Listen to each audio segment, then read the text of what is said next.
now, I'm Danny Laurel. The distribution of financial aid to qualified rice retailers begins in some parts of Metro Manila. The Departments of Social Welfare and Trade led the first day of aid distribution. About 1,000 rice retailers in Quezon City, San Juan, and Caloocan received 15,000 pesos each. The DSWD said the number of beneficiaries is not yet final as they await the final list from the DTI. Meanwhile, those who are not currently in the list can appeal to receive the cash aid. The assistance comes after the imposition of price ceiling on rice to control the prices. Critics said this only hurts small retailers who are at the receiving end of the rising farm gate palay prices. Yung price cap itself is a support to our consumers. Lagi ko nga sinasabi na dahil sa EO ng 39, ngayon merong mura na bigas na mabibili ang ating mga consumers. Now itong financial assistance natin or livelihood grants natin, ito naman yung suporta para sa ating mga micro rice retailers. Pag-aaralan ng DTI kung paano pa tayo makaka-augment at makakatulong pa sa mga micro rice retailers natin na naapektuhan. Stakeholders raise concerns about Vietnam's proposed rice pact with the Philippines.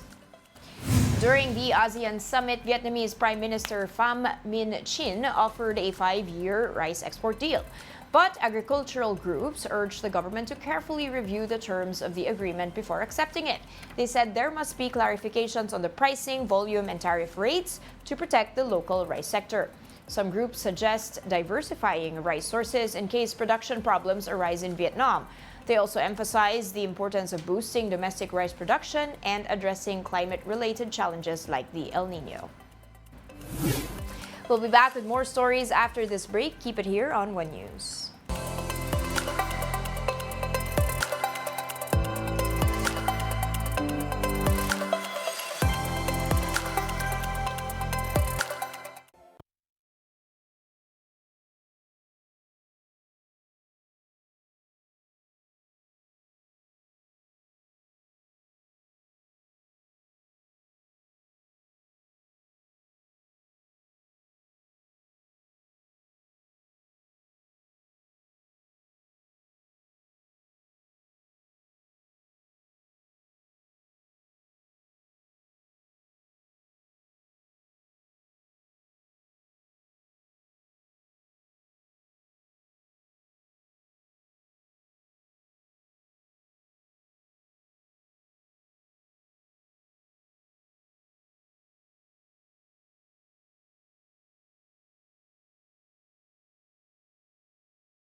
You're still watching One News Now. I'm Dani Laurel. The United Nations calls on the Group of 20 to step up amid, quote, out of control climate crisis. UN Secretary General Antonio Gutierrez pointed out Chinese President Xi Jinping's absence in the G20 summit, saying the bloc's seeming division will not help address global issues such as climate change. Gutierrez noted that G20 countries are responsible for about 80% of global emissions, thus they need to come together. G20 leaders are in New Delhi in India with Chinese Premier Li Qiang as China's representative. We have no time to lose. Challenges stretch as far as the eye can see. The climate crisis is worsening dramatic, but the collective response is lacking in ambition, credibility and urgency. So G20 countries must assume leadership. Let's now take a quick look at other stories we're watching today.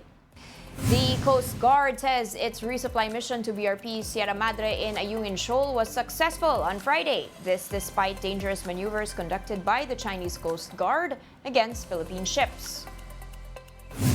Meralco announces a 5 centavo per kilowatt-hour hike in electricity rates for September. The power distributor says this is due to the increase in generation charges this month and the depreciation of the peso.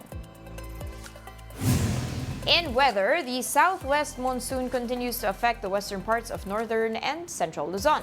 Localized thunderstorms may also trigger rains over Metro Manila and the rest of the country.